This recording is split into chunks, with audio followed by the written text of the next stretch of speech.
Hello बच्चे, this is the continuation of Neha's alarm clock. ये page 3 है ऑफ द स्टोरी। तो Neha says, "Oh, my eyes! Now it's the sun waking me up. Why can't he let me be?" तो नेहा बोलती है कि ओ आंखों में जब लाइट गई ना, उसके एकदम चमक जाती है सूरज की। वो बोलती है, ओ मेरी आंखें, now it's the sun waking me up. अब ये सूरज है जो मुझे जगा रहा है। मतलब वो हर चीज से परेशान है जो उसको जगाती है ना। पहले अलार्म क्लॉक थी, उसके बाद में बर्ड्स थे, उसके बाद में अब सूरज आ गया। अब वो सूरज से शिकायत है उसको। So now it's the sun waking me up. अब ये सूरज है जो मुझे जगा रहा है। Why can't he let me be? ये मुझे अकेला क्यों नहीं छोड़ता? Narrator, even this wish of Neha's comes true. Neha की ये इच्छा भी पूरी हो जाती है। Next morning the sun is behind the clouds. अगले दिन सूरज जो है वो बादलों के पीछे है। जब बादल आ जाते हैं तो क्या होता है, थोड़ा सा डार्क हो जाता है, और कई बार सुबह उठो तो ऐसा लगता है अभी रात ही है। सो वैसे ही next morning the sun is behind the clouds. अगली सुबह सूरज बादलों के पीछे होता है। सो इसलिए Neha snores till she hears her mother's voice. Neha तब तक खर्राटे मारती है जब तक वो अपनी मम्मी की आवाज नहीं सुनती। स्नो मतलब होता है खर्राटे मारना। नींद में आवाज आती है ना, कई बार आप सुनते हो आपके पास कोई सो रहा होता है, अगर पापा दादाजी कोई भी, तो वो लंबी सी आवाजें आती हैं, है ना, तो उसको खर्राटे बोलते हैं। So Neha snores till she hears. Hear का मतलब होता है सुनना, HEAR, हियर। तो जब तक मम्मी की आवाज नहीं सुनती नेहा खर्राटे मारती है। Mother, wake up sleepy head.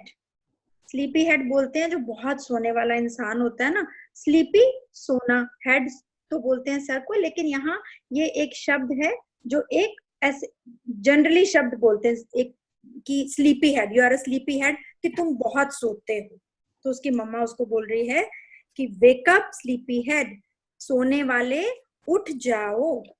You will miss the बस, तुम स्कूल की बस को मिस कर दोगे, या स्कूल की बस छूट जाएगी। Neha, "Oh no, why does mother have to wake me up?" तो नेहा बोल रही है, oh no why does mother have to wake me up. Oh no मतलब अरे, मम्मी को मुझे क्यों जगाना है। Narrator, there is no escape now. अब बचाव नहीं है। एस्केप का मतलब होता है बचना। अब बचाव नहीं है। Neha gets up and gets ready, क्योंकि अब इतना टाइम हो चुका है सारी चीजों के बाद में कि अब वो बोल रही है अब तो कोई बचाव है ही नहीं, क्योंकि स्कूल तो जाना ही है ना। So Neha gets up and gets ready. Neha उठती है और तैयार हो जाती है। Can you imagine what happens the next day? क्या आप लोग कल्पना कर सकते हो कि अगले दिन क्या हुआ? इमेजिन होता है कल्पना, कल्पना करना। IMAGIN, imagine. सो अब नरेटर आपसे पूछ रहा है कि क्या आप कल्पना कर सकते हो कि अगले दिन क्या हुआ? Neha wakes up with the start. So Neha एकदम से अपने आप उठती है।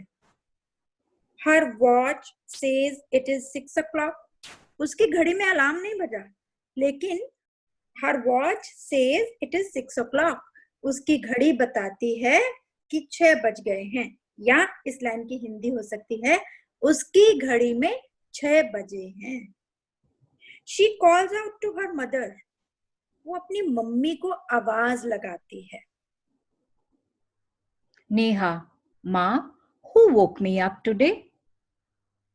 तो नेहा अपनी मम्मी से पूछती है कि मम्मा आज मुझे किसने जगाया? वोक है बेटा, पास्ट में जब स्टोरी चलती है तो हम उसका सेकंड फॉर्म यूज किया है वर्ब का। सो वेक, वोक, वोक है जागी, वेक का मतलब होता है जागना। तो वो जाग चुकी है पास्ट में. So who woke me up today, मुझे आज किसने जगाया.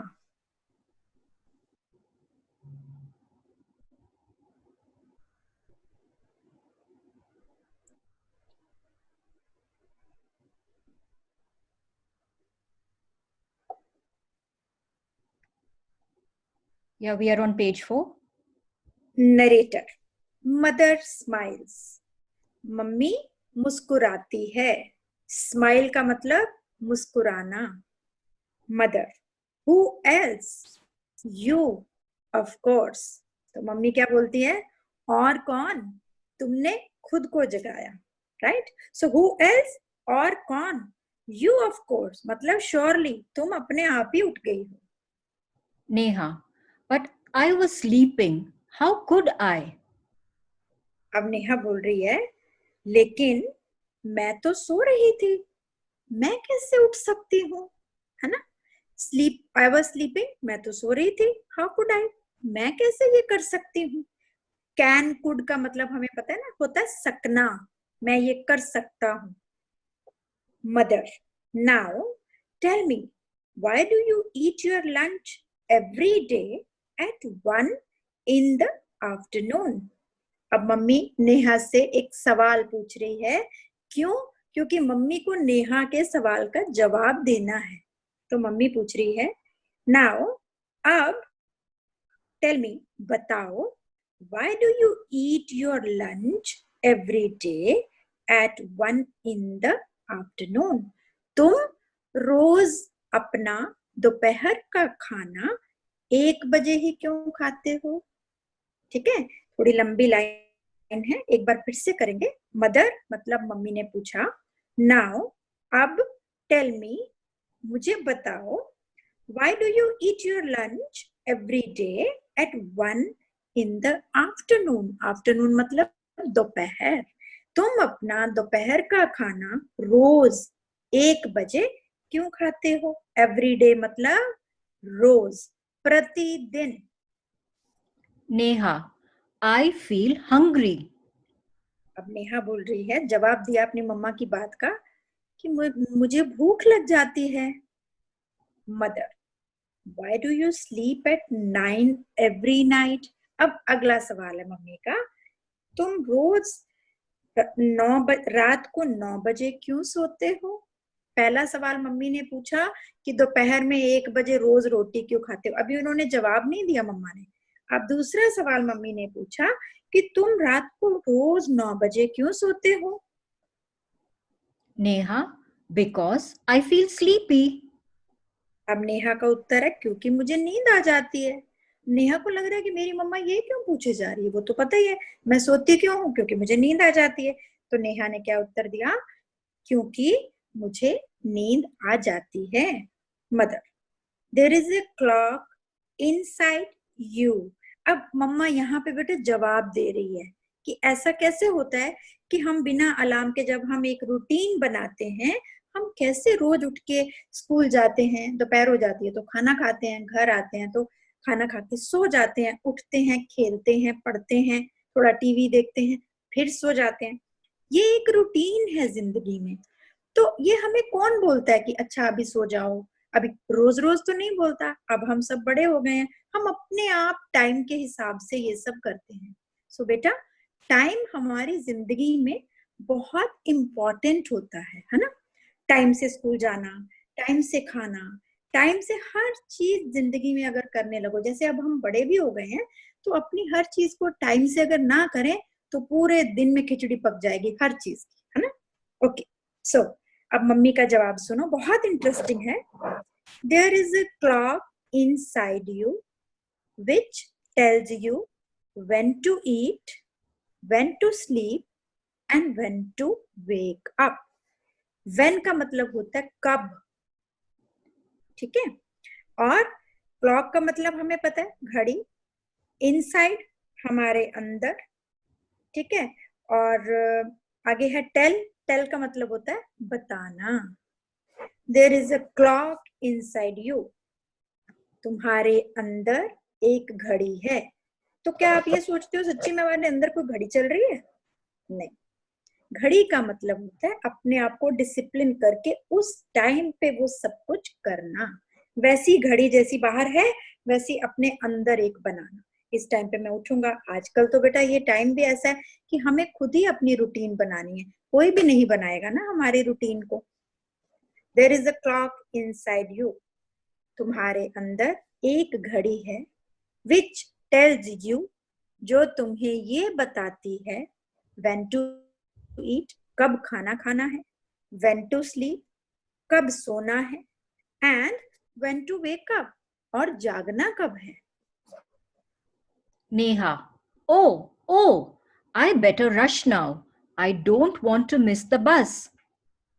अब नेहा बोल रही है, उसको हैरानी हुई लेकिन वो इस अपनी मम्मी के उत्तर से सहमत है कि मम्मी जो बोल रही है ठीक है ना। अब उसको ये नहीं लग रहा कि अरे स्कूल जाना है, अब उसको लग रहा है अरे स्कूल जाना है ना। सो शी इज सेइंग, वाह आई बेटर रश नाउ, मुझे अब जल्दी करना चाहिए। रश का मतलब होता है जल्दी, बेटर का होता है इस लाइन में इसका मतलब होगा कि अच्छा होगा कि मैं जल्दी करूं, ठीक है। नाउ का मतलब अब, I don't want to miss the bus, मुझे स्कूल की बस नहीं छोड़नी है। मदर, रिलैक्स, मम्मी क्या बोलती है, रिलैक्स का मतलब होता है आराम से। हाँ, किसी को हम बोलते हैं कोई बहुत ज्यादा तेज हमारे से कुछ गुस्सा ही कर रहा है, फ्रेंड बोल रहा है या कुछ, हम उसको बोलते हैं रिलैक्स। भाग के कोई आता है या आप आते हो तो आपकी मम्मा आपको बोलेगी रिलैक्स, हैव सम वाटर, आराम करो, है ना। So mother, relax, today is Sunday. अब मम्मी क्या बोल रही है कि आराम से, आज तो रविवार है। Neha, oh.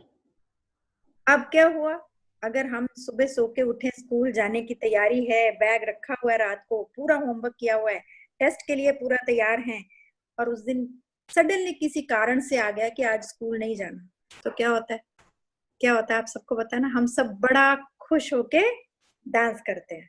तो अब नेहा वही कर रही है हमें कि वो अपना खुशी का वो दे रही है सबको कि अरे वाह। तो लेसन इसके साथ यहाँ खत्म हो गया। अब आपके पास चारों पेजों की अंग्रेजी हिंदी आ गई। आप सिर्फ इंग्लिश से हिंदी बहुत अच्छे से समझ लेना। Over to you Radhika. ठीक है, आज thank you Nishi. We will assign homework कल या परसों, नेक्स्ट क्लास में हम आपको क्वेश्चन आंसर्स और होमवर्क देंगे। Thank you.